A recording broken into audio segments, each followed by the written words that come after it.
Hi everyone, it's me, Mrs. Groner, and we are here to practice our two newest letter sounds. We have the letter Y. Remember, when I make the sound of Y, my mouth stays open. You can see my teeth. My tongue goes a little bit back in my mouth. Yeah, yeah, yeah, just like that. And we have the letter X. X is really two sounds put together to make one.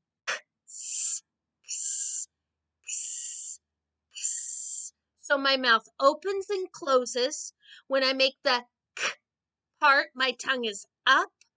Then when I make the s part, a lot of air is coming out of my mouth and my teeth are closed. Just like that. Let's go ahead and practice those two letter sounds. Ready? Yeah, yeah, yeah. Yeah, yeah, yeah.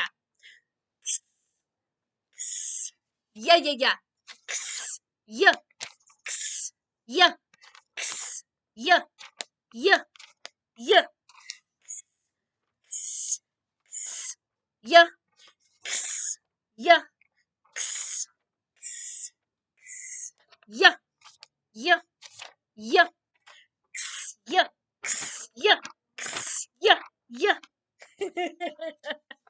Thanks for practicing with me. Remember, the more you practice, the more you learn. So keep practicing every day. And I hope to see you soon.